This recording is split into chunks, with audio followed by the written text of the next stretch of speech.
Dalam nama Bapa dan Putra dan Roh Kudus. Amin. Tuhan sertamu dan sertamu juga. Inilah Injil suci Yesus Kristus menurut Santo Yohanes, bab 10, ayat 31 sampai dengan ayat 42. Dimuliakanlah Tuhan. Sekali lagi orang-orang Yahudi mengambil batu untuk melempari Yesus. Kata Yesus kepada mereka, "Banyak pekerjaan baik yang berasal dari Bapa-Ku yang Kuperlihatkan kepadamu. Pekerjaan manakah di antaranya yang menyebabkan kamu mau melempari Aku?"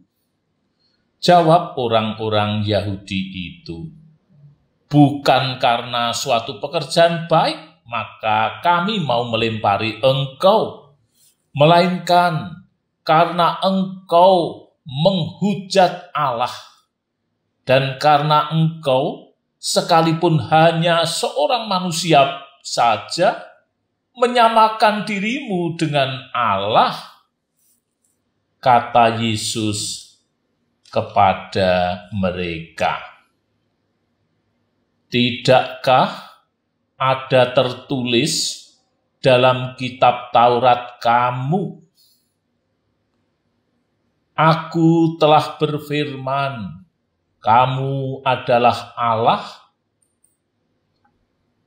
Jika mereka kepada siapa firman itu disampaikan disebut Allah, sedang kitab suci tidak dapat dibatalkan, masihkah kamu berkata kepada Dia yang dikuduskan oleh Bapa dan yang telah diutusnya ke dalam dunia, "Engkau menghujat Allah"?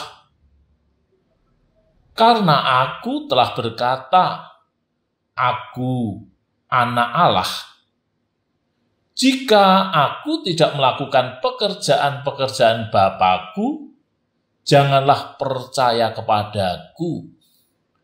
Tetapi, jikalau Aku melakukannya dan kamu tidak mau percaya kepadaku, percayalah akan pekerjaan-pekerjaan itu, supaya kamu boleh mengetahui dan mengerti bahwa Bapa di dalam Aku dan Aku di dalam Bapa. Sekali lagi mereka mencoba menangkap Dia, tetapi Ia luput dari tangan mereka. Kemudian Yesus pergi lagi ke seberang Yordan, ke tempat Yohanes membaptis dahulu, lalu Ia tinggal di situ. Dan banyak orang datang kepadanya dan berkata, "Yohanes memang tidak membuat satu tanda pun, tetapi semua yang pernah dikatakan Yohanes tentang orang ini adalah benar."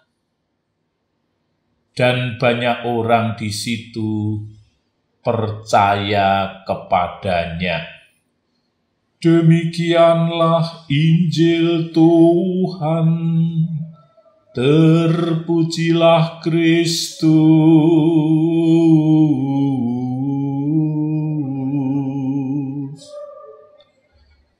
Suster, bruder, ibu bapak, para muda, anak-anak, seluruh umat Tuhan, anggota keluarga umat Katolik di seluruh paroki Santa Maria Fatima di Banyumanik yang dikasihi Tuhan. Sering kita mengalami keraguan pada saat sedang mau makan di tempat umum. Sebelum makan, ada keraguan, apakah saya perlu pakai berdoa dengan tanda salib atau tidak? Kalau orang Katolik yang berdoa itu dengan tanpa menggunakan tanda salib, itu tanda dia mencari posisi yang aman.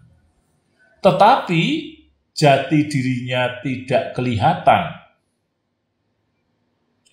Sebaliknya, bagi orang Katolik yang berani, bahkan dengan mantap, melakukan tanda salib untuk mengawali doanya sebelum makan, dia sudah memberikan kesaksian hidup bahwa dirinya sebagai orang Katolik sungguh penuh percaya akan Tuhan Yesus yang adalah Putra Allah.